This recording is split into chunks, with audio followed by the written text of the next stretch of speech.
Hello, everybody. It is Hello. Saturday night at 10 o'clock, and this is Starfleet Tactical, and I'm Chris Weave, and I'm here with Lissa and Chandra, Yes, this is Chandra Kitten.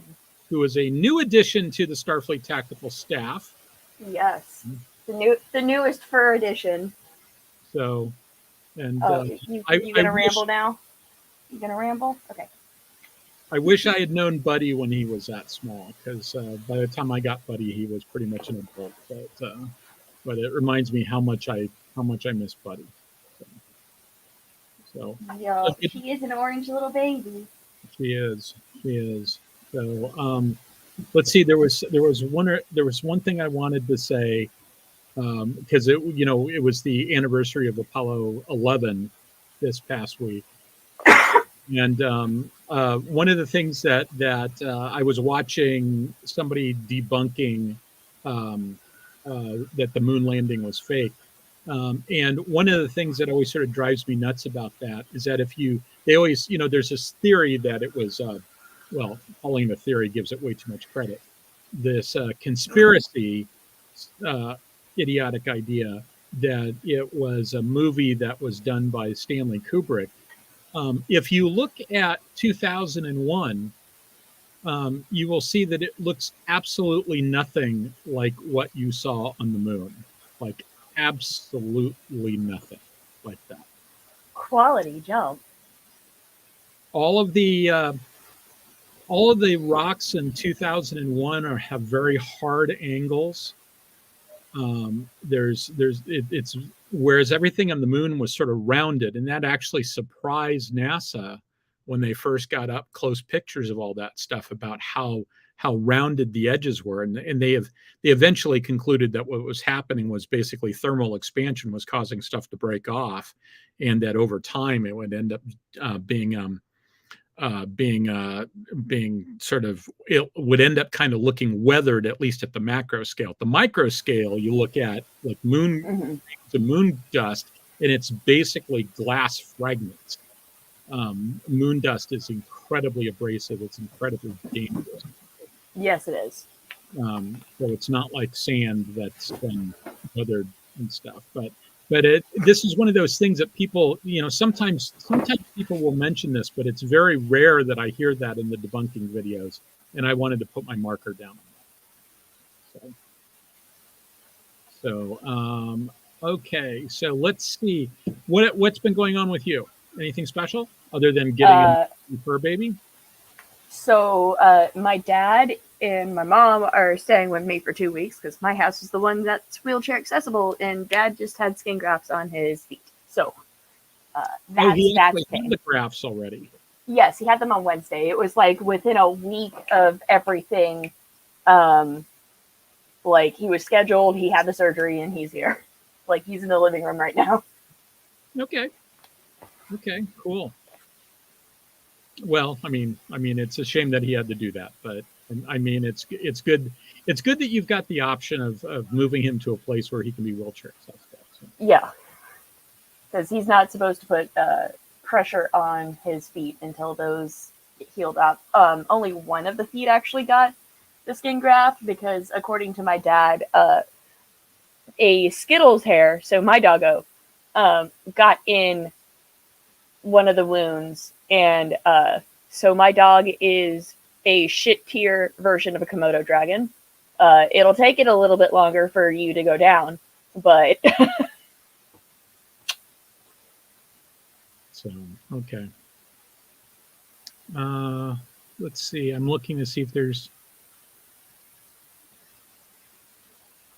anything in the comments to comment on at this point. I think there's a robust conversation taking place about conspiracy theories, etc. So, but let me check something real quick. I want to go over and take a look at the Axanar Channel. Okay, so I'll get to that in just a second. So I've got a presentation tonight. I'm going to go ahead and start it, and then we'll talk some more later. So let me go ahead and launch that.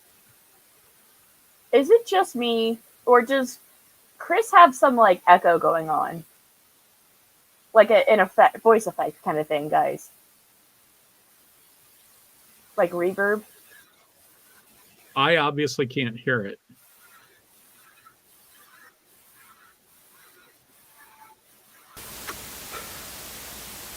Check 1, 2. Say something. Something. So whatever you did caused a lot of static to show up. Okay. Check 1, 2. Check 1, 2. Check 1, 2. Okay, I'm still hearing echo on your end. It's not a big deal. It's fine. Everything's fine. It's not a stream without tech issues, guys. Yeah, nobody else seems to be seeing anything like that or saying anything about that. Okay. All right. So let me go ahead and start. Okay. So the first thing is, this is the absolute, at most, it's the second to last episode that we're going to do on the Axanar channel. It might be the last episode on the Axanar channel because I don't know if we're going to do one next week or not yet. But it's definitely the case that starting the first time in August, first show in August, we're going to exclusively be on the Aries Studio channel. Now, there's a possibility, still figuring out with Stogie, etc. There's a possibility that we may launch a Starfleet Tactical channel that would have the backlog. So that would be the place to go for archives. It's all about algorithm stuff. But we're clearing the Axanar channel as things started ramping up for the movie. We don't want to be in a situation where we're crossing the streams on the two channels.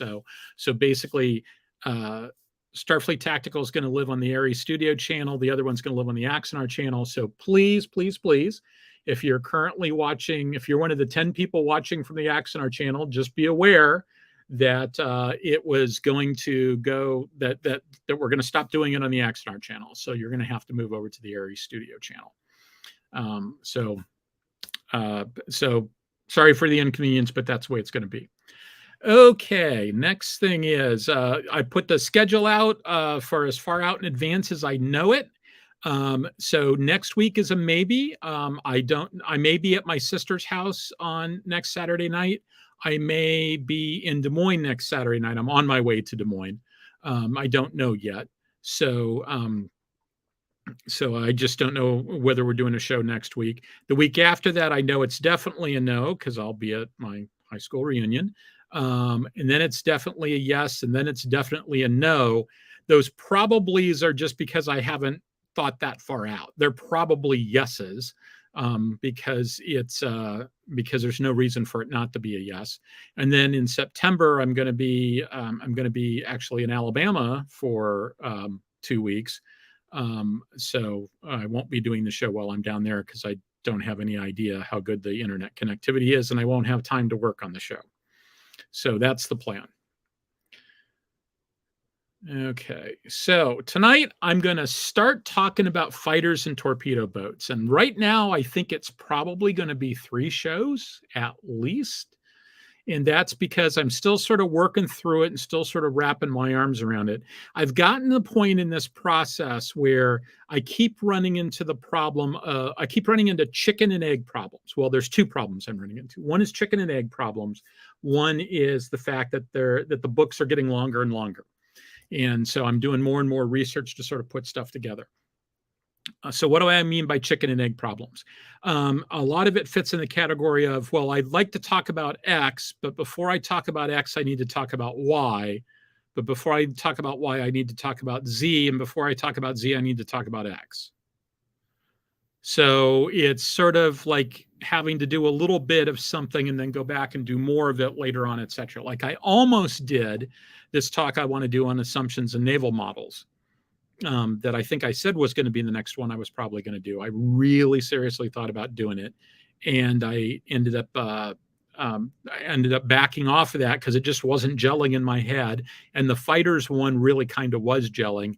And because I did Renegade Legion Prefect last week, I wanted to do an update on something because there's a couple of things that I realized that I could go through and make better. So that's what I'm going to do. So look forward to a couple of more on fighters and torpedo boats, and then I'm going to do assumptions and naval models. I finished reading Corbett, rereading Corbett, and rereading Turner, And so then there's a whole bunch of other stuff in there as well. So next. Okay, so here we are. And as usual, this is my words, not my employer's. I do not speak for any employer, past, present, or future. And so please keep that in mind. Okay, so first I'm going to do a little bit of cleanup from last week. Then I'm going to talk about what do I mean by a fighter anyway? And that's really going to be sort of an introduction to that. That's not very long. And then I'm going to take another look at CJ Cherry's Alliance Union Universe to talk a little bit more about it, because it's something we're going to be coming back to later. And I just wanted to do a little bit of a scene setter. But first, why do I lump fighters and torpedo boats together? It's worth spending a moment or two talking about that. And the reason why I do that is they both fit in the category of small craft that are carried by larger craft, or at least in a science fiction universe they would. They don't in the real world, with one exception. But small craft carried by a larger craft, and because I think that in a lot of ways, for a given set of assumptions, it makes more sense to think about torpedo boats than it does to think about fighters. I both think that they are more likely to occur. I don't want to use the word realistic, but they're more likely to be consistent with the assumptions of most of the backgrounds that we're talking about. They're just more consistent with sort of the environment that people are dealing with there than I think fighters are. And so we'll get to that a little bit more. And I especially think that that's true with regards to Star Trek. I mean, most of the things that are labeled as fighters sort of in a lot of ways seem to be more like torpedo boats, although you end up with problems like this is one of the places where the Star Trek scale problem really comes out, in that they'll use the same model to represent something that has a crew of 50 and also a crew of 3. And you can never tell how big things are. Famously, the Defiant, for a long time, nobody had any idea how big it is. It turns out it's really fairly good sized, but early on, it looked like it was really kind of small. So a few caveats, so before I go to the next slide. So first of all, nobody should ever put me in charge of the artwork, although the artwork for this week is better than the artwork for last week. That's one of the things one of the reasons why I want to go back to it. This is a topic I reserve the right to come back to and do it again. So I'm gonna do a couple of issues on fighters, but at some point after I get done and it's had a time to sort of percolate in my head and gel a little bit, my plan is to sort of pull it all together. And if I, at that point, feel that it's sufficiently improved, I will probably do it again on the show. So for better or for worse. This is going to be at least 2 sessions. I've now come to the conclusion it's probably going to be 3. I came to that conclusion fairly shortly before we started, just when I went back and looked through this. And also, I'm not talking about the somewhat rare instance of planet-bound fighters. I'm talking about fighters that are coming off of aircraft carriers, or aircraft carrier equivalents. You can sort of just assume that that's what I'm talking about here. Now, there are exceptions to that in science fiction, right? One of the early ones is the Star Wolf series by Edmund Hamilton, where they just seem to be taking off and flying in fighters all over the place. I will admit, I never finished the trilogy, and I need to go back and pick it up again. Maybe I'll be able to get through it this time. I sort of bounced off of it when I was in high school, but I need to take another look at it. And the other good example of that is Star Wars, where it sort of makes you wonder, given the capability of starfighters to go anywhere in the galaxy with an FTL drive, it sort of begs the question as to why they have big ships at all when you've got all this combat capability on small ships. It sort of makes you wonder. I mean, like, would you have aircraft carriers at sea in the U.S. Navy if you could trivially fly everything from land bases? I think the United States Air Force would make the argument that no, you wouldn't do that. And I'm not sure that the Navy would have a good response to it if you had something that was as easy to get to wherever you needed it to as you see in Star Wars. So now, that having been said, what's my number one rule about Star Wars, and that is I do not analyze Star Wars. I don't think it holds together analytically particularly well. I don't think it's particularly illustrative. I think it's a really good example of a universe where they just make shit up to do whatever they need to at the given time. And so I just stay away from it. So I don't use Star Wars examples. I don't try to analyze Star Wars. I don't. It's just not worth going to. So I'm going to continue that trend.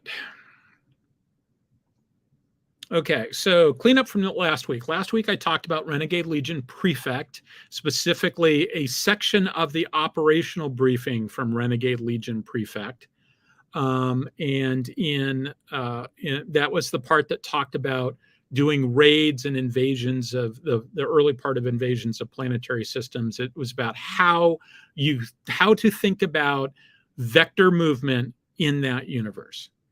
And so I'm not going to go through all the slides because that would be very redundant, but I am going to go and look at a couple of slides, specifically the maneuver sphere slide. So this is how the vector movement system works in that game. So the upper right corners are from Winchell Chung's Atomic Rockets website, and it's actually an illustration for the game Triplanetary, but it explains the basics of how vector movement works and how these graphs work, these illustrations work. And the idea is that you continue moving along a path that you're previously moving on, and then in order to move your ship, to change your course, you can move the head of the arrow as projected forward 1 hex in any direction, and then you draw a line from the point at which the ship currently is to where that new location is, and that's your new vector. And that's basically how vector movement works on a hex grid. And in the lower left-hand corner, we have an example of a maneuver sphere where you're either moving at low speed, low velocity, or you've got high thrust, or both, in which case you've got a lot of freedom of maneuver. If you're only moving at 1 hex per turn, you can basically do anything by moving 1 hex in any direction. You can come to a complete stop, you can double your speed, you can change your course quite dramatically, or less so, you can do whatever. On the right-hand side, we have a lower thrust example, or if you've got a lot more velocity put on because you're moving the baseline arrow of how you're moving is so long that the tiny degree that you can thrust to change it is very limited in terms of its ability to sort of change your course. So in the first example, you've got a lot of ability, the left example, a lot of ability to change your course. And the right example, you've got much less ability to change your course. And so the thing is, though, these illustrations are subtly wrong in that the only way those lines for the actual path could be a straight line like that is if all the thrust was applied instantaneously, right? You do a burn that is very, very short, and you put all of the thrust on at once, and then you're off in a different direction.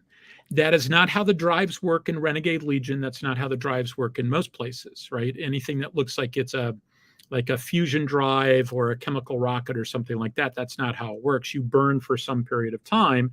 And specifically in Renegade Legion, these are ships that are capable of thrusting at maximum thrust for 4 AU. Now, I'll note, like I did last week, that's a really weird thing to say. Why isn't it maximum thrust for 4 hours? Well, why would you? Distance does not make sense in that equation. FASA was incredible in their ability to tie everything together and make stuff make sense. Their ability to be internally consistent is just incredible. And then they do stuff like that. It's like they get everything like 95% correct, but the 5% they get wrong, they sometimes get it really wrong. So these should be curves because you're doing constant thrust. And I was going to make an illustration of this and I just simply forgot, but if you can think of it this way. So say you're going to thrust for 3 minutes. And after and basically your thrust capability is that you can put 1 kilometer per second on in any direction over the course of a minute. And so after the first minute, you're moving 1 kilometer per second in one direction. Let's just say that you're doing it at 90 degrees to maximize the spread. So now you're moving 1 kilometer per second in that direction. Now you've only moved half a kilometer, if I remember how that math works, because it integrates over time. So you move 1 kilometer, but you're now going 1 kilometer per second. At the end of the second hour, you're going 2 kilometers per second. And so that curve is moving out, right? You're curving away. You're not moving in a straight line. And at the end of the third hour, you're moving 3 kilometers per second.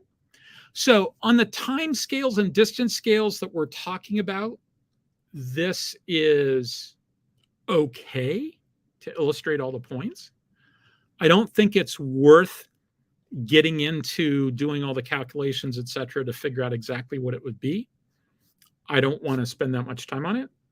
This is the absolute maximum that it could be because it's taking all that acceleration and applying it at the very beginning. That's not how it's really going to work, though, how it really would work. And so these should be curves, and the sphere should be a little bit smaller as a result of that. Okay, so, and I see that there's some stuff going on, some questions coming up in the chat. I'm going to handle all those at the end. So, unless there's something that's specific about trying to explain something that's going on, I'll try to keep my eyes open for that. Okay, so here's the illustration that I did, and I added a couple more to it to sort of explain an idea, and I could mark this a little bit better. One of the things with these illustrations is that all of these illustrations really take place. They're all the illustrations from the beginning of that thrusting, telling you where your projected course could be. They don't sort of show how the maneuver sphere changes over time. And you can sort of think of it as you're counting down to your destination, as you're counting down to the end of that time period, your maneuver sphere is getting smaller, because if that first sphere is based upon the idea of where you can maneuver over the course of, say, 3 hours, and the last sphere is where you can maneuver over the course of the last 5 minutes, that's going to be a much smaller sphere. Now, that's only in relation to the time period of getting to your destination. So say you're doing a fast strike at a target, right? Your maneuver sphere, as you get closer and closer to the target, your ability to maneuver around the target goes down because you just don't have as much time to maneuver. But that doesn't change your ability to maneuver on larger time scales, right? What you can do in the next 5 minutes doesn't impact what you can do in the next 3 hours. Your maneuver sphere for the next 3 hours is still as big as it ever was, projected out 3 hours into the future. The exception to that, of course, is if you're running out of fuel or oxygen or something like that. If there's some other limiting factor on there that it might cause you to have a constraint, maybe your maneuver sphere isn't that big anymore because you don't have enough fuel to make it that big, right? Maybe you've got other things that constrain you in that regard. But as you get closer, your maneuver sphere is going to get smaller. So this actually leads to something that I've been meaning to comment on for a while now, which is it's always interesting when you hear people say things like, if you had a nuclear powered airplane, it can stay in the air an infinite amount of time. Well, no, it just means that the thing that was the limiting factor, fuel, is no longer the limiting factor. something else becomes the limiting factor. If nothing else, you can't stay in the air an infinite amount of time because you'll run out of food, or something will break, or or petroleum, like you'll run out of oil in the engine or something like that. There's always something that's going to function as a limiting factor in what you can do. So even if you have infinite fuel, something else will be your limiting factor. If you go back and you look about what they talk about the Air Force One, it effectively has quote unquote unlimited range, infinite ability to stay in the air because it's got air-to-air refueling. So let's just stipulate that it's being air-to-air refueled. But if you read and if you pull the thread and read anything about it, whenever they're asked like what's the limiting factor, the answer is always something like, well, eventually you have to change the oil in the engines. The oil in the engine is only rated for, and I'm just making a number up, the oil in the engine is only rated for like 50,000 miles, right? And so at some point you have to actually change the oil in the engine, and if you don't do that, the engine will start seizing up. So same thing like if with automobiles, right? If you had an infinitely large gas tank, solar powered car, something like that, whatever, does that mean that you can run your car forever, or is something else going to cause you to? I mean, eventually you have to change the tires if nothing else, right? So it's the same idea. All right, sorry for that tangent. Here we go. So this is a slide that came from the last episode. The only thing I added is a little comment about Andy Presby down at the bottom. The idea I was trying to get it around here is, and this is where we're going to go eventually. We're going to talk a little bit about CJ Cherry today and the Alliance Union universe, and we're going to talk a little bit about. I'm going to reference going forward into the future. We're going to talk about the torpedo boat carrying cruiser. But if you look down in the lower left-hand corner, you'll see this illustration that I was trying to get across an idea, and I decided I didn't do a very good job of it. So that illustration is the reason why you should never put me in charge of the artwork, but maybe you'll think that I'm not a total goofus about that when we get to the next slide, because I'm going to redo that in the next couple of slides. But before I do that, I do want to say I forgot to give Andy Presby credit where credit is due in this. Back last Thanksgiving, Andy and his wife Joelle and I and Pat all went to a Relaxicon called Shambanicon in Normal, Illinois. Afterwards, Andy and Joelle and I went to visit a friend of Joelle's. And while Joelle and the friend and Joelle's goddaughter were all hanging out together, Andy and I were back at the hotel, and we spent basically a day at the hotel geeking out over science fiction and stuff like that, and talking about where Joelle's book series is going to go. The Dabare, I think is how Joelle pronounces it. The Dabare Snake Launcher is the prequel to a series of books that Joelle is in the process of writing. And we were talking about some of the issues associated with that. We sort of branched off into science fiction fighters and this and that and the other thing. We were kind of all over the place. Andy sort of talked a little bit about this, and he said a few things that sort of crystallized a bunch of things that I had in my head about CJ Cherry and about some other things, etc. And I realized he sort of gave me the Rosetta Stone to put it all together, right? Like you're making a puzzle. You've got a puzzle laid out and you don't know what the picture is, and you're just sort of trying to figure out what it is. And then you'll get to the point where it's like all of a sudden you know what the picture looks like. And once you know what the picture looks like, you can put all the pieces in place a lot faster than you could before. Andy sort of gave me the key to how to think about that. And that key really came down to thinking about frames of reference and how they should fit in all of this. And so let's talk a little bit about frames of reference. So same scenario that we've got here. You've got something that's carrying fighters, and it launches the fighters. The fighters are in an engagement, and then they recover. And they're all moving along the same vector. And that vector is defined in large part by the carrier, not the fighters.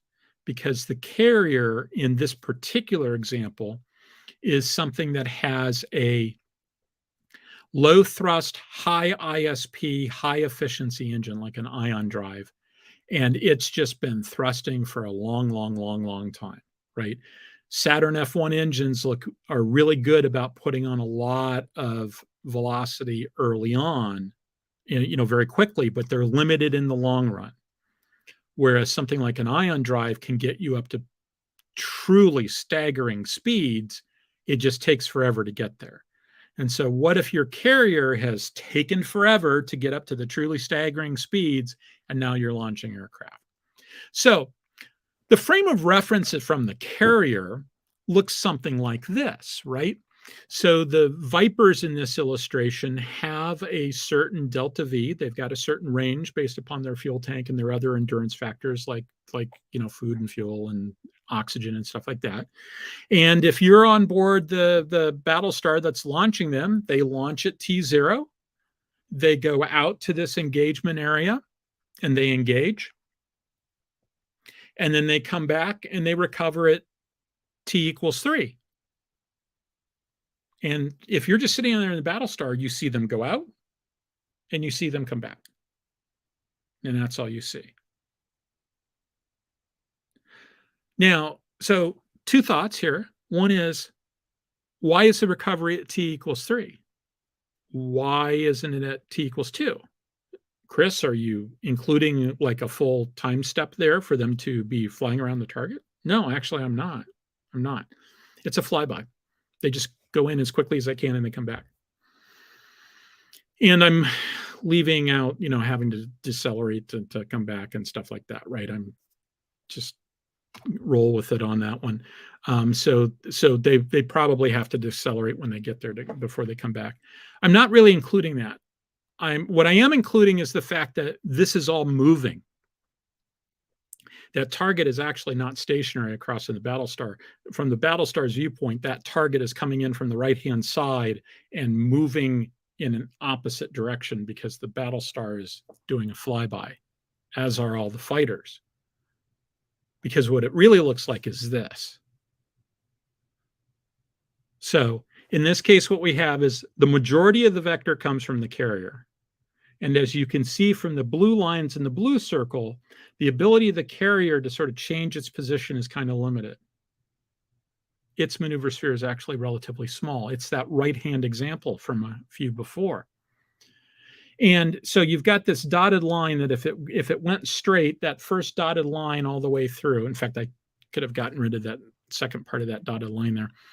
That's where it would have gone if it hadn't maneuvered. But what it does is it launches fighters at T+0 that then maneuver to go towards the outside of that of the fighter's maneuver sphere, which is the red sphere, while at the same time the carrier is pulling away. Well, why is it doing that? Well, in this particular case, the carrier does not want to be part of this battle. Traditionally, carriers don't like being part of battle. Carriers aren't like battleships. In fact, that's one of the reasons why hybrid ships don't make any sense. Carriers have relatively thin skins. Even the armored flight deck, relatively speaking, it's hefty, but they're relatively thin skin. They are full of really, really explosive things. The magazines with all the weapons, all the all the fuel on board. It's just full of stuff designed to burn. And some of it's designed to explode. And so the last thing in the world you want to do is be anywhere near the other guy's weapons. You want to stay as far away as you can. So in this case, the Battlestar sort of pulls off to starboard, bends its course to starboard to stay out of the range of everything else.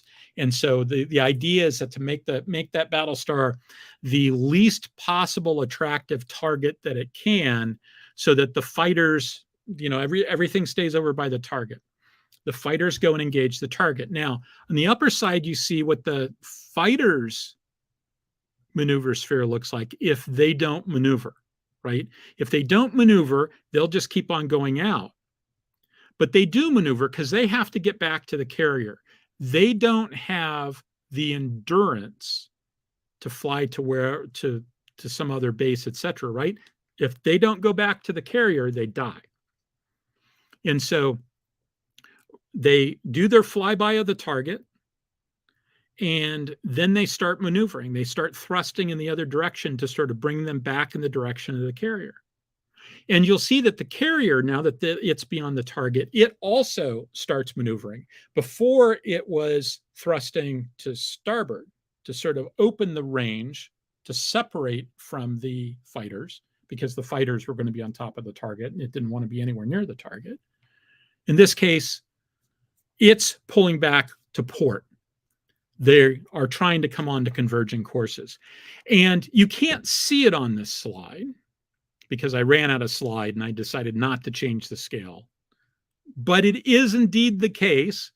Those arrows and everything else, there's actually off the screen, there is actually I should have just taken a picture of it and shrunk it down and put it on another slide.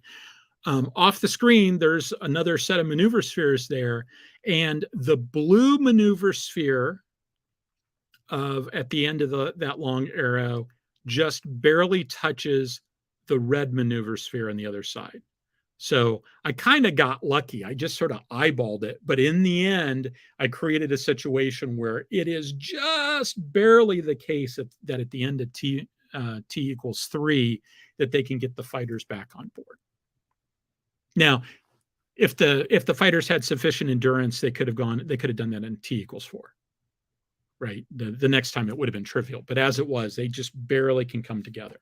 And so you've got this sort of blob of capability that the carrier dumps out, this blob of capability while there's a long vector arrow, and the carrier might, if the carrier has sufficient weapons, if it's a hybrid, like it's some sort of battleship that carries fighters, maybe it just wades right in. That's kind of what, when we get to the CJ Cherry stuff, I'll talk about that. Maybe it just wades right into the middle of the battle, and it just uses the fighters to sort of complicate the problem and allow it to attack multiple targets and do other stuff like that. And I didn't include another scenario, which I thought about including, but I would have had to shift the scale on everything. And that is, okay, so this is against basically a stationary target. And by stationary, I mean like an orbit, right? It's not maneuvering. What happens if you're dealing with like a carrier battle? What if there's a Cylon base star and it's coming at you and it's got its own vector, right? It might be coming in from one corner and you're doing a flyby, a very quick pass. That's what you end up having to do. Now, what ends up really happening I used a Viper and I used a Battlestar, despite the fact that that's not really what we see in that show. What we really see in that show is the ability of an FTL drive to drop you in with 0 relative velocity difference. And as a result, all the strikes when they come in is a ship that just pops into view within convenient striking range, and everybody starts firing missiles and everybody starts launching ships. You don't really see something that looks like this. But if you were just doing straight vector movement, that's how this would work. This is sort of like how it would work in, say, for instance, John Henry's Jack Campbell Lost Fleet series, except he doesn't really have fighters, right? But in his universe, ships do very, very fast high-speed passes because they've got incredibly powerful space drives. And the weapons range is relatively small compared to the power of the space drives. So when they're about to engage, they basically program everything into their fire control systems, and they hit the go button, and they do a high-speed pass where the total firing window is about 2 or 3 seconds. And after the high-speed pass, they count noses to see who's still around, and they go and rewatch the tapes to make a battle damage assessment, and then they decide what they're going to do after that. And maybe they spend a huge amount of time coming around and trying to do it again, but maybe not. So, okay, so is there anything else I want to say in that? I'm much prouder of this artwork than I am of the last one. I think this one actually kind of gets the idea across. Oh, I guess a couple of things I want to say. So the things to note up there, the majority of the fighter's vector comes from the carrier, right? If you look at it, most of the movement that the fighters do is the baseline course that comes from the carrier. It's the baseline vector from the carrier. It's not what their engines can do. The fighters and the carrier really have to plan this out in advance. And the one of the factors that goes into it, one of the critical factors, is the endurance of the fighters, right? You don't want to create a rendezvous that happens after all your guys run out of oxygen. So you're limited in what you can do, and the other guy knows you're limited in what you can do, and so all of this goes into the big decision-making bucket, and you use all this to make decisions about how you're going to engage. So, what exactly is a fighter in this context? And I'll note, I have a tendency to say fighter. Most other people have a tendency to say fighter in this case, but we're really not talking about fighters. We're really talking about strike aircraft, attack aircraft. If you go with the World War II model, which really seems to be what everybody goes with, the fighter on the left was armed with 50 caliber machine guns. Pew, pew, pew, pew, right? It's not for sinking ships. 50 caliber machine guns are for shooting down other airplanes, either offensively, because you're clearing the space for your strike aircraft to go in and kill their aircraft carrier, or defensively, preventing them from doing the same to you, right? So you're either protecting your guys so they can go sink the other guy, or you're preventing the other guy from sinking you. The airplane on the right, however, is armed as a strike aircraft, right? It's got a lot of bombs. If this were in World War II, I went looking for a picture of a Devastator with a torpedo, and it's an internal carried torpedo. So I couldn't find anything that looked like it was obviously armed. Now, you might say, hey, but couldn't a lot of those fighters carry bombs? To which my response is yes, and at that point, they're a strike aircraft. The FA-18 is a strike aircraft, right? It does dual duty. It does air defense. It does air combat. It also does strike. But strike is how you sink other ships. Strike is how you attack big things. You don't attack big things with your 50 caliber machine gun or its laser equivalent. This is what drove me nuts about the early Battlestar Galactica, the first Battlestar Galactica, is they pew-pewed everything to death. They whittled things to death, and that just didn't make any sense to me. The new Battlestar Galactica seems to be better about that, although there still seems to be. I need to go back and rewatch it. Well, this time with a notebook open next to me, because TJ did a wonderful series where he sort of looked at the tactical doctrine and stuff like that. I need to go back and do something more thinking about that myself. So, okay, so what do I mean by a fighter then, or strike aircraft? Just assume that anytime I say fighter, I'm really talking about a class of craft of which fighters is one, but strikers are another. So these have certain characteristics. They're relatively small compared to the thing they come off of. They've got relatively short endurance. They've got a small crew, and they're high speed, and they're carried by a mothership in this case. And all those adjectives are in comparison to the mothership. So on Earth, what we're talking about is airplanes carried on ships. Does that model really apply if you're talking in space? Well, let's take a look at, first of all, at what those attributes are. So first of all, carriers are slow, 25, 30 knots, something like that. Fighters, on the other hand, are fast. And so, this goes up, if you're talking about modern fighters, it goes up to like Mach 2, 1.8, something like that. But let's just start with sort of like, late 1930s airplanes, right?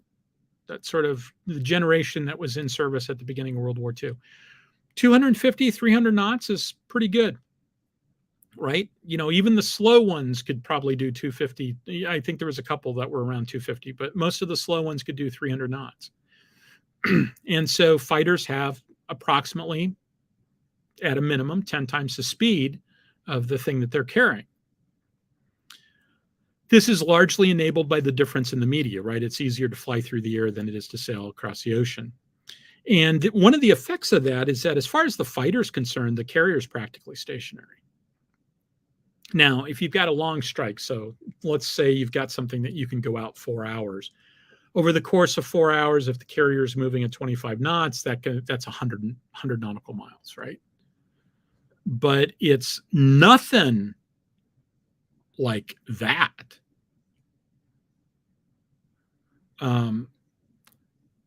for all practical purposes on the surface of the Earth, and with jets, it's even more so. The carrier, for all practical purposes, doesn't move, or it moves very, very tiny amount compared to the airplanes. So what about endurance? Endurance carriers is long, weeks at least. Now, if you're doing heavy flight ops, you probably need to refuel more often than that. As a general rule, U.S. carrier strike groups these days refuel at sea about every 3 or 4 days. Now, that does not mean that they run out of fuel every 3 or 4 days. That means that they always want to be in a situation where they've got a lot of where they're topping off the tanks. They're constantly topping off the tanks, because they don't want to be in a situation where if they're called upon to do an emergency deployment to go someplace very fast and they're going to leave the oiler behind, they don't want to be in a situation where they have to refuel before they do the high-speed run, right? Part of it is, always be prepared, and one of the ways they're always being prepared is whenever if you've ever ridden with somebody who every time the gas gauge gets down to 75% of 3/4 of a tank, they want to get gas, that's kind of what they're doing. So if you really sort of spread it out, you could go for a couple of weeks probably without needing fuel. Airplanes, on the other hand, the endurance is very short. It's a couple of hours at most. It's, several orders of magnitude. It's, carriers have about 100 times the endurance. And that, again, is enabled by the difference in the media, right? Because ships don't fall out of this, ships don't sink when they run out of gas, right? Airplanes fall out of the sky when they run out of gas. Ships don't sink when they fall out of gas. And they're so much bigger, they can carry so much gas, more gas. The crew, and you know what? I got the next one wrong. I got them backwards, right? The crew of an aircraft carrier is like 4,000 or 5,000 people. The crew of a fighter is small. It's 1 to 4 people for what you might call a fighter. Like if you're talking about in World War II, if you're talking about a torpedo plane, you're probably dealing with 3, I think. Can't remember if it's 3 or 4. I want to say that there was one of those airplanes that carried 4 people, but most of them carried 3. So that's the order of magnitude we're talking about. So carriers have approximately 1,000 times the crew because it's so much bigger. And as far as ordnance goes, carriers can carry multiple strikes for multiple planes. So it's got the magazines are pretty deep. It's got a lot of weaponry there, whereas fighters don't have very much at all. They can do 1 strike, right? By definition, a strike is the amount of ordnance that the airplane can carry.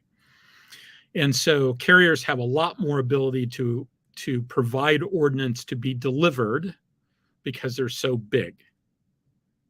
And so this, I think, is kind of a working definition of what I think of when I think of a fighter. In order for something to be a fighter, it kind of has to meet these sort of relative constraints compared to the thing that it's flying off of. I would not call a destroyer that is deployed from a destroyer equivalent deployed from a battleship equivalent a fighter. That, I think, is something else. I think that's an escort of some flavor. And that is, I think, a model that when I eventually get to the point where I'm talking about Star Trek, I think that's a model that makes more sense. So why go through all this, though? And the reason why I think it's to go through all this is to sort of we're trying to sort of figure out what the right model is.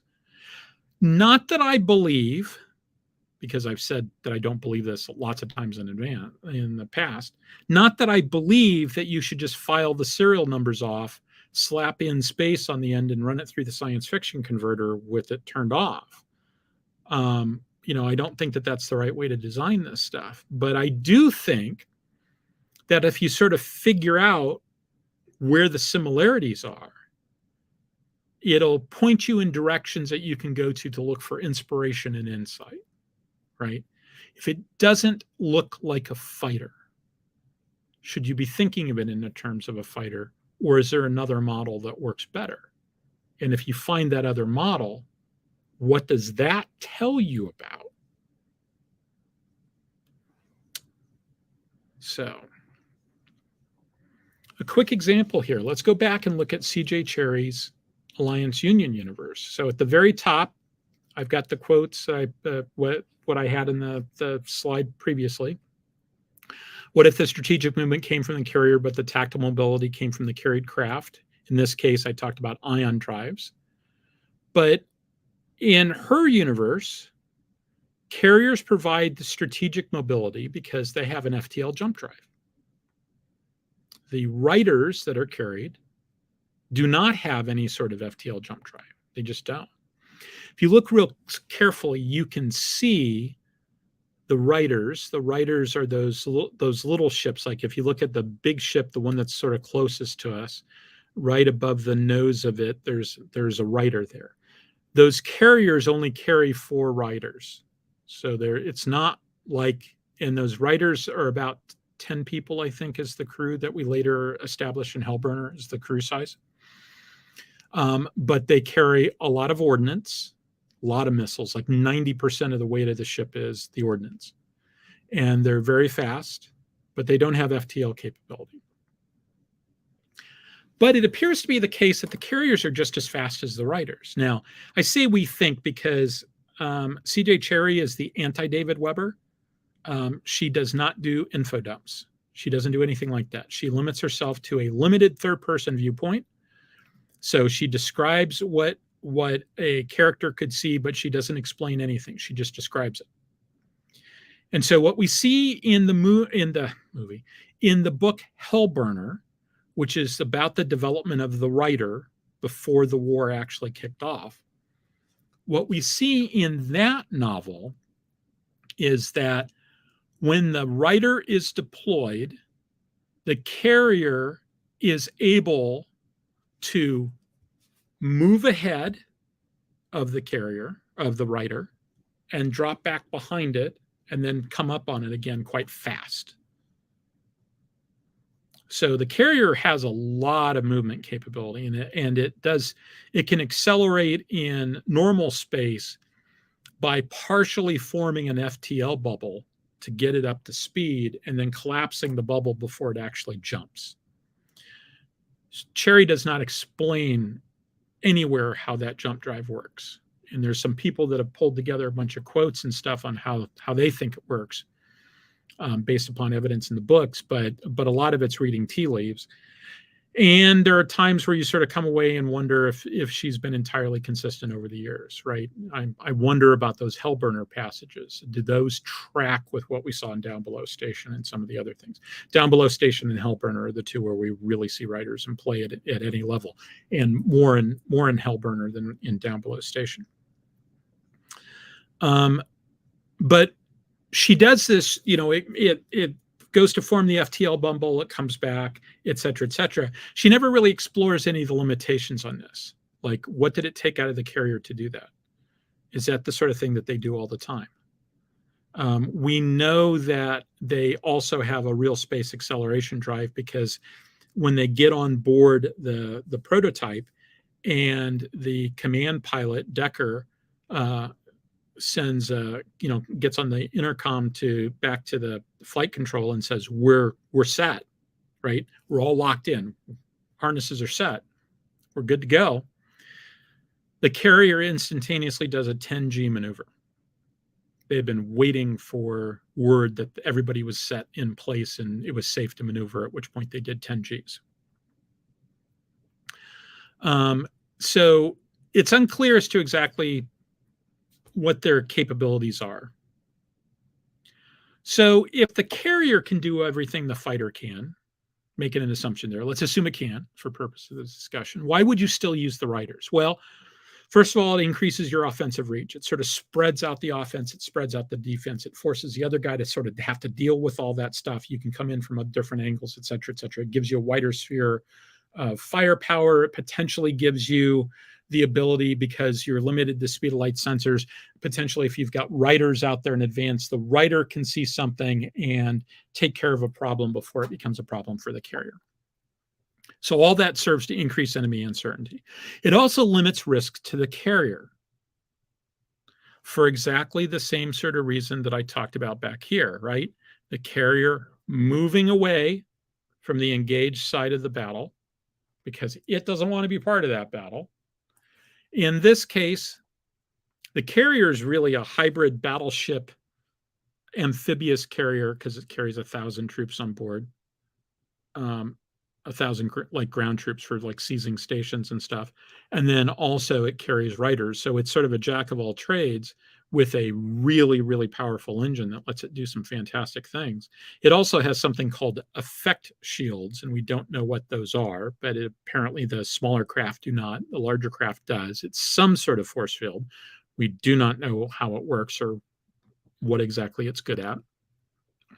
We know that the rider can penetrate it because it does so when docking, but we don't know if they dial it all the way down. We know that it has something to do with sort of like the equivalent of a navigational deflector at a minimum, but can it stop ordnance? We don't know. So you might put your riders out to limit the risk to the carrier. If nothing else, even if the carrier is going to be part of the battle, by putting the riders out, the riders might be able to deal with something. There's somewhere, I think it might be in the notes to the board game that was published about it, called The Company War. It was by Mayfair Games, 1983, if I remember correctly. I think in the essay that C.J. Cherry wrote for that, she says something to the effect of, a rider does not have as much firepower as a carrier, but it's got enough. It's probably not going to destroy a carrier on its own, but it can put a little bit of hurt on it. And it's got enough capability that it can impact the ability of a carrier to do stuff, right? It can damage it enough that it will be easier for the carrier to finish it off, for your carrier to finish it off. It also means that you can go off and do multiple missions if you've got multiple ships. Now, in Down Below Station, we see riders on distant patrol.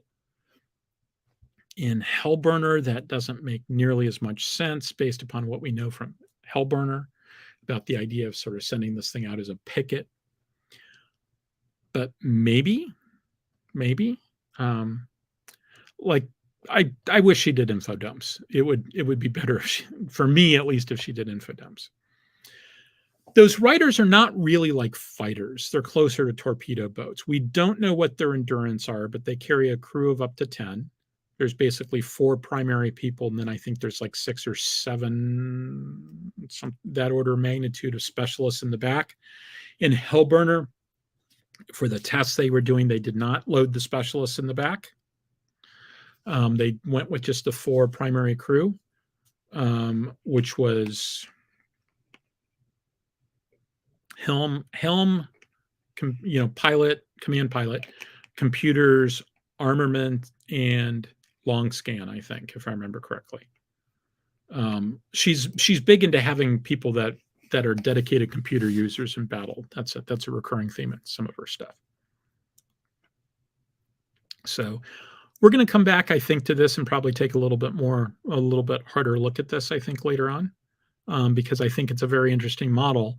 And I frequently go back to C.J. Cherry because she's sort of unique in that even though they talk about commanders and lieutenant commanders and lieutenants and stuff like that, I mean, it sounds like a very much of a naval rank structure. It's very much a sui generis thing. Her carriers don't map to any real world thing I've ever seen.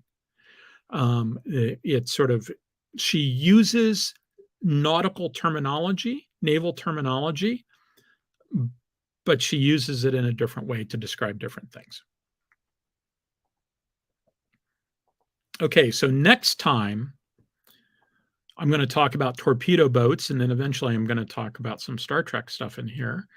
This is a picture you should all recognize. It is a picture of the French cruiser La Foudre, circa 1890 something, I think. And at this point in Lafoudra's career, it was configured as a torpedo boat carrier. And if you think about it, you dump a torpedo boat out in the middle of the ocean, like say you're halfway between North America and Europe. You're going to fight a battle, you dump a torpedo boat out. If it doesn't have a place to go back to, it's probably not surviving that transit because it doesn't have the endurance to cross an ocean. The fuel tanks just aren't big enough. And so it really is kind of like that fighter example from Prefect. It's a little different in that it does not get its speed, its velocity from the carrying ship, but it does get its strategic mobility from that. So if it loses, it's done. Now, in that regard, it's like any World War II carrier, in that if you lost your carrier and you didn't have a place to go back to, and you didn't have another ready deck to land in, you were going to end up in the water. And that's kind of how this works here. We'll talk more about torpedo boats next time. Okay. First things first. I need to drink something. And so I'm going to go back up to the top and start going through some questions here.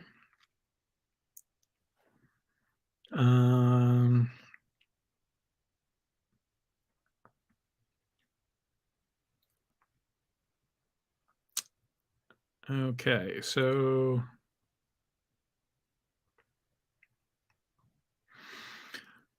Bob made the comment about Kubrick insisting that 2001 be filmed on location. That's I actually saw when this one popped up. He said it before I made my point, but that's what my point is that the location doesn't actually look like that.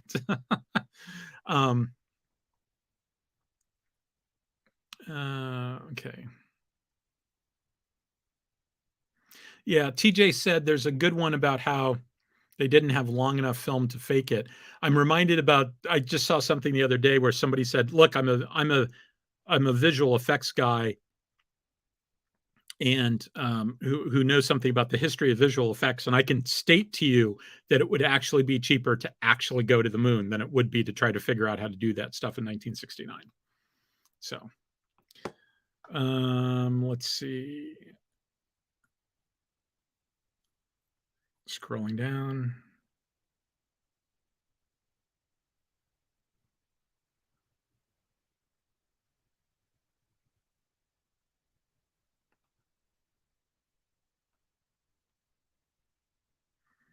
Yeah, and Rob points out that the model distances are too far apart to actually make that work.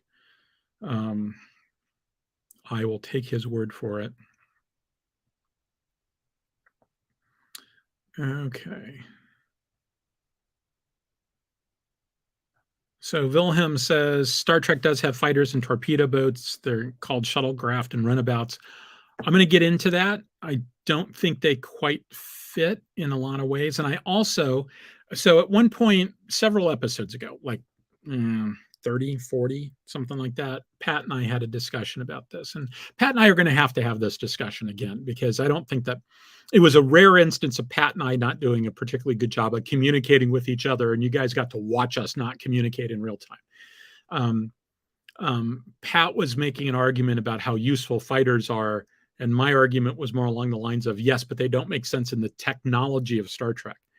And so a lot of that gets down to, what do you think they're actually doing? And Andy Presby can come up with a scenario where it actually small craft makes sense, etc. I'm not convinced that they make sense to be thought of as fighters, but that's going to be part of the conversation going forward. So Wright makes a reference to Doc Smith's Lensman series. Very interesting to go back and read that. If you have not read it, I would recommend that science fiction fans do, because it's got some big ass space battles. You will come away looking at it and going, oh, it's just full of these tired old cliches. In the same way that if if you'd read a bunch of other fantasy and then you go back and you read Tolkien, you come away going, oh, it's just a bunch of tired old cliches about elves and dwarves, et cetera, et cetera.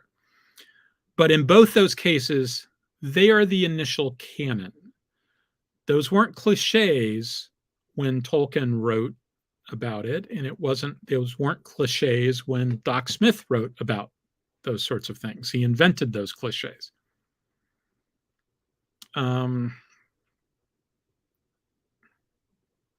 So Brant Guillory asks the question, who owns the copyrights to, and he's talking specifically about the Renegade Legion stuff anymore. I don't know. FASA still exists as a company, I believe. It's a holding company, so they might very well still own the rights themselves. There is a new version of Interceptor that came out on Kickstarter that I got the Kickstarter. It's in the other room. I got it, opened it up, and took one look at what they had done to the game system and closed it up and put it back in the box and haven't looked at it since. Because I can't remember exactly what they did, but I remember thinking, oh, if I had known they were going to do that, I wouldn't have bought this Kickstarter.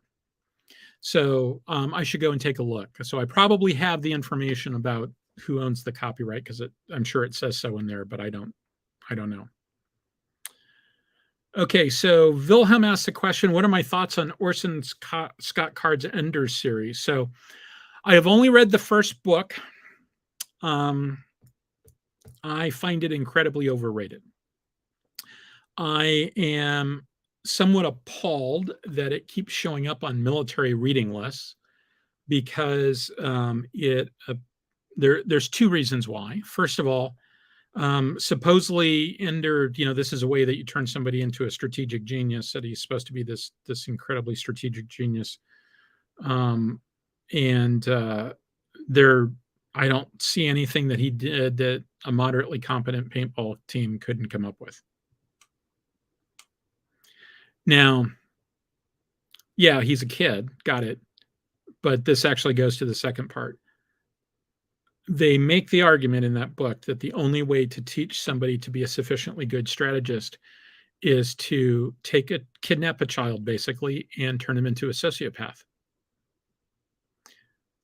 As a former professor at and graduate of the United States Naval War College, the premier strategy teaching organization, or one of the premier strategy teaching organizations on planet Earth,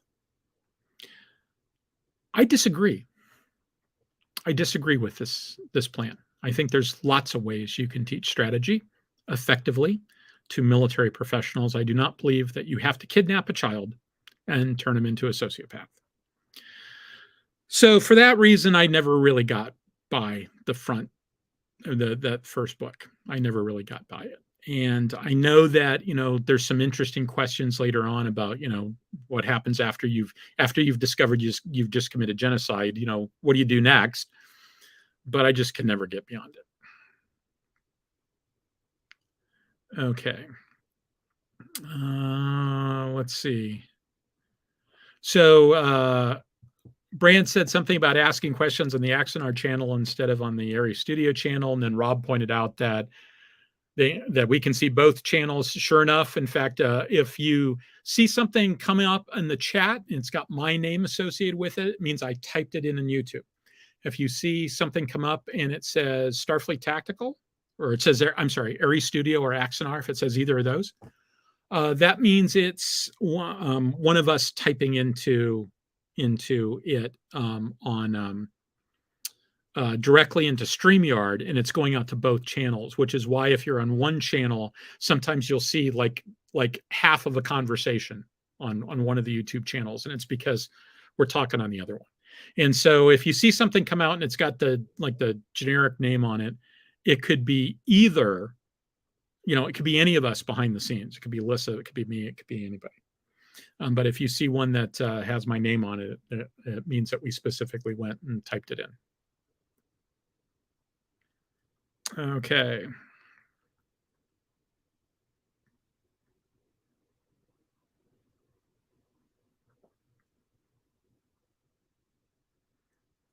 Let's see. Yeah, Stephen Ross says, I imagine you'd want to change the flight crew at some point. That's a very good point, right? One of the limitations you've got is people. And now the limitation on people is maybe not as great as you might think. You know what the record is for the longest airplane flight? If you look at like military stuff, we did some strikes from Whiteman Air Force Base to the Middle East, where it was like 42 hours in the air, which is just incredible for a two-person crew. 42 hours in the air, multiple air-to-air refuelings going all the way to the Middle East and back again. And 42 hours in the air is not even close to the record. In fact, if you changed it to 42 days, you are still not close to the record. The record is something like 60 some days. It was done by a couple of people out in, I think, California, if I remember correctly, in like a Cessna back in like the 60s. If you do a search for it, you can find all this stuff. And basically I want to say they had some way that they could like hook food and bring it up. And they had guys in a pickup truck that it must have been like a dry lake or something, because they were able to like bring up a hose to refuel the airplane.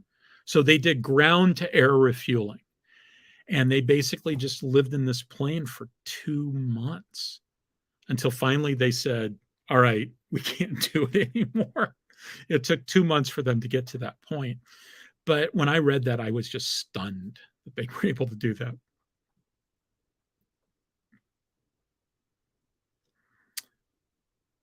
Wilhelm asked the question about how do Cylon carriers and fighters compare to the Battlestar and its fighters. Unclear. And we could do a much longer discussion about Battlestar and how fighter ops work there. It's probably worth pulling the thread on at some point. Let's see. Yeah, Rob says the last time he read Lost Fleet, he was wondering why they have the fleet mix they do. There's a couple of weirdnesses in that.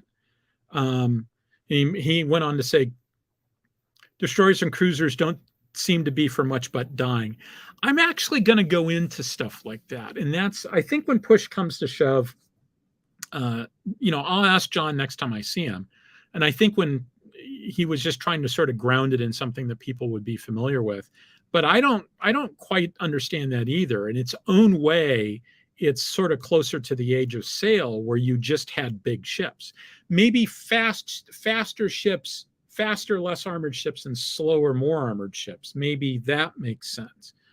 But I'm not sure what the small ships got you in terms of how they're used in that universe. And, this is one of the things that at some point I'm going to go through and do a series of shows where I talk about like, okay, here's the history of destroyers, and here's the history of frigates, and here's the history of cruisers and stuff like that. And that's one of the things I want to do.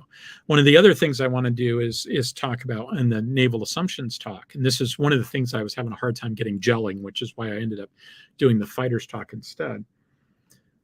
There's some of that stuff, I can point to like a World War I cruiser or a World War II cruiser and tell you what it was for. One of the old sayings was cruisers are the eyes of the fleet. Okay, so cruisers were intended to go out and do scouting missions, right?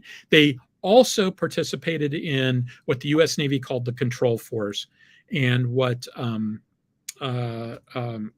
the Brits, specifically Corbett, called the cruiser force, right? He talked about cruisers as a category of ships, not necessarily a ship type, but a category of ships that would go out and protect trade and inflict damage on the other guy's trade, etc. And then that there was this constant tension between needing cruisers to be the eyes of the fleet and sending them off to do that other mission. And if you think that the purpose of your Navy is to have sort of broad command of the seas, to protect your commerce and nail the other guy's commerce, every ship that you pull off that to be the eyes of the battle fleet is a ship that isn't out there protecting your guys and wailing on their guys. But on the other hand, if your battle fleet is blind, it can't find the enemy battle fleet, and as a result, the easiest way of securing command of the seas is to sink the other guy's battle fleet, and then your ships can operate unmolested. Easier said than done. I mean, let me rephrase that. It's not the easiest way. It's the conceptually simplest way. It's the simplest way, but it's not easy. So cruisers were always viewed as the eyes of the fleet. Now, were they in World War II? Well, kind of at night, but not really in the daytime, because these airplanes came along, right? Airplanes kind of made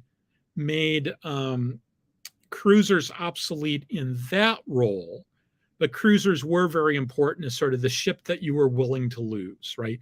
You send cruisers when you need some beef in protected, in sort of restricted waterways. That's the word I'm looking for. You tried to avoid sending your big guns in there if you possibly could. Now, that having been said, we did that at the Battle of Guadalcanal. We sent Washington in, South Dakota in, and they sent Kirishima in, and I can't remember if they had another battleship, but they sent at least one battleship in.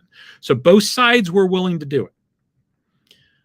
But we had to make a morale roll to do it. I mean, Halsey was pretty clear. He said, I really don't like the fact that I have to do this, but I have to do it. This is a mission that's worth losing a battleship for. It's worth the risk. And so they did it. So cruisers are the eyes of the fleet. Well, do you need cruisers to be the eyes of the fleet? Does that make sense in a Star Trek terms? When the fleet deploys, do they have any problem seeing stuff? They certainly don't have to go over the horizon, right? They're not limited in all directions by, 14 miles, 15 miles, whatever the horizon is from the bridge of their ship. They're not limited in those ways, right? They've got sensors that can see really, really long distances. So do you need the eyes of the fleet like that? Well, maybe you need scouts to do sort of strategic scouting stuff, right? Not like, is he over on that part of the solar system, but like, is he, I think he might be 10 light years away. Maybe I need to go look 10 light years away beyond the range of my sensors. But so fleet mixes, fleets are products of their environment. Ships are products of their environment. Fleets are products of their environment. And this is one of the reasons why I always say that, I encourage people to do more than simply file the serial numbers off and slap in space on the end. Because I want them to, it's nice when everything makes sense. Now, I haven't made the caveat that I frequently make, and I'll make it now, which is, don't let anything I say mean that you don't enjoy something anymore, right? Please, please, please don't come away and say, well, I used to like this, and then I watched Chris on Saturday night. Now I don't like it anymore. It's like, no.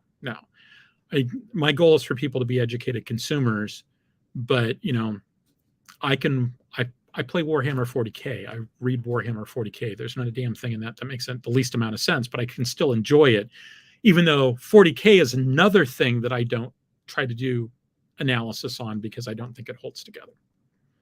Okay, we're almost done, Lissa. Yeah, okay. Bob points out that Ender's Game reads more like child abuse. Could not agree more.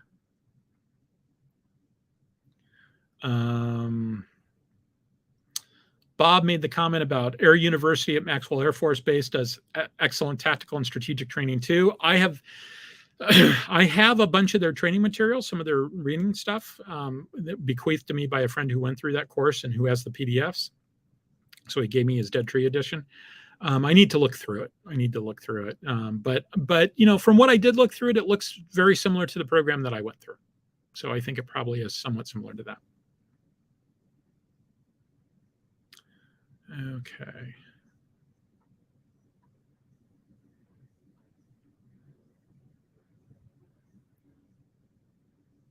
Okay.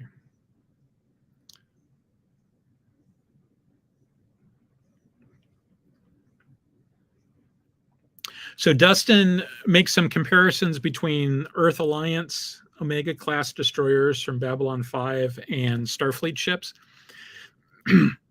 All that makes sense. But, I generally try to avoid comparing dissimilar universes like that. I mean, I'll analyze them sort of in their own context, but I think that when you start comparing context back and forth, I don't think it really says anything about how well designed they are for the universe that they're in. Like phasers are based on the rapid nadion effect. To the best of my knowledge, in Babylon 5, there is no nadions. So how do I compare those two, right? Their technologies are literally different. I put this is in the same category. It might as well be one is using science and the other is using magic, or they're both using two different flavors of magic that don't understand each other. So I generally just don't go there. I try to see if they make sense within their own context, and I try to look at real world stuff and try to understand how it works and see what light that shines upon other universes that are sort of like filing the serial numbers off and using stuff from the real world. I generally just don't compare this stuff. Yeah, Wright says just Hiroshima versus Washington when South Dakota was a soft kill. I always describe that battle as Washington versus Hiroshima versus South Dakota, because that's who fired on who. And I'm, it's easy to be critical of South Dakota. They made some fundamental mistakes. It's worth pointing out it was their shakedown cruise. They got sent into theater, and rather than doing workups in theater, they were told, "Oh, good thing you're here. You're just in time for the battle." And they sent them off in a battle on their shakedown cruise. So they had a few issues. Not their fault. Not their fault. I think they did fantastic considering what they were thrown into. Washington, on the other hand, Washington had its act together. Washington had been around for a while. Washington had engaged in combat before. They knew what they were up to, right? But they were a well worked up, well rehearsed crew, well trained crew. South Dakota would be that eventually, but they weren't there yet.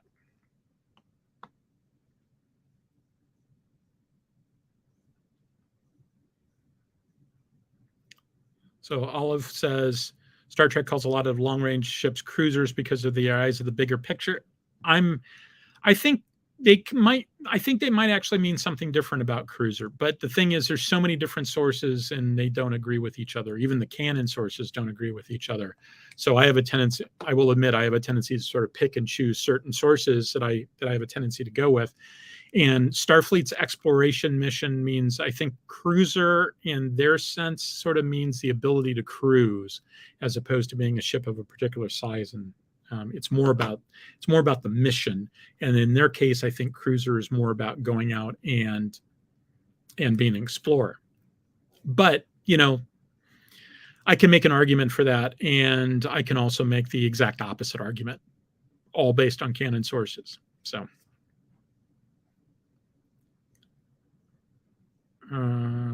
Let's see.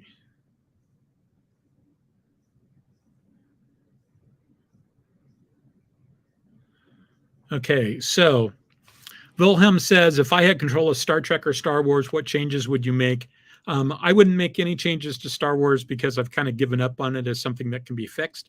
In terms of the changes I would make in Star Trek, funny that you mentioned that, because I do have a section in my iPad where I'm sort of reworking through a bunch of stuff. I might bring it out on the show at some point. I'm very aware of the fact that what frequently happens on YouTube channels is people talk about the thing that their channel is about for a while, and then they kind of run out of things to talk about, and then they invent their own thing. And so, like, you saw that on like Space Doc, where they went off and they did the Sojourn. They decided they're going to do their own audio drama and this and that and the other thing. And I'm not sure whether I want to go down that path, but at some point I might actually. I'm still sort of making it all work together. I'll give you just a tiny, tiny little preview of it, and then not get into it. One of the things that I think happens, one of the reasons why I think explorers have big deflector dishes, is that it's not just about being a big deflector dish. What I would do in that situation is explorers have big deflector dishes because they also use them as the main subspace communications antenna when they're firing messages back to Starfleet. Long range stuff, when they've outrun the ability of Starfleet to build communication relays, it gives them something, a big dish that they can use to send a message a long way and to receive a message from a long way. But it in turn means that periodically they have to stop the ship and turn and point their dish in the direction of where they think the message is coming from. And that probably means they do that on a schedule. And when you start talking about that, you start talking about concept of operations, you start talking about, you know, the things that go along with a real world force, right? Ships at sea do this, submarines at sea do this, and you start having the same sort of limitations that real world ships have. When you start having stuff like that have to be part of it. But that's it for now. Okay, let's see.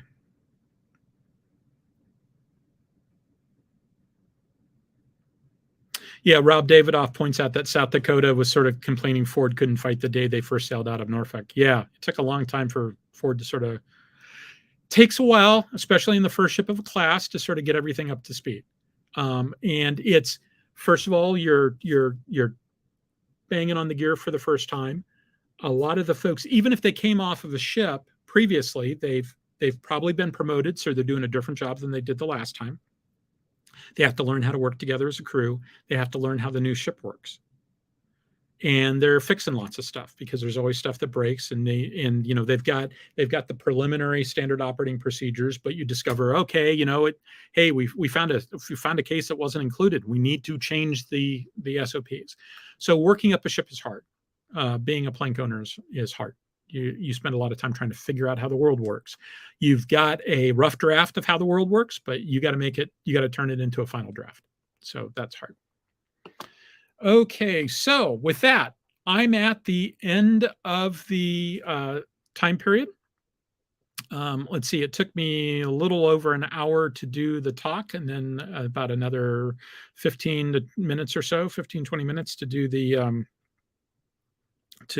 questions. So once again, we are right on track for the hour-long show being an hour and a half, which is kind of what we do. So my apologies to Lissa. I'm thinking about just getting, I'm sorry, Lissa, tattooed across my forehead so that I don't have to say it each time. So, and with that, I don't know if Lissa's actually, Lissa, are you there? I think Lissa stepped away because I can't see her. She's got, oh, she is there. Okay, so I think we're done for this evening. And so with that in mind, I think it's time to call it. Thank you very much, everybody. And thank you once again for spending your Saturday night listening to me ramble. I really appreciate that, actually. And I really like doing it. That's why we're still doing it. That's why we're 115 episodes into the COVID project, and we're still doing it. No, TJ, I do not speak for my employer. I believe I already said that. But I did not do the crawl at all today. So I guess I should have. But in any event, everybody, so thank you very much, everybody. Have a good week and see you next week. Maybe.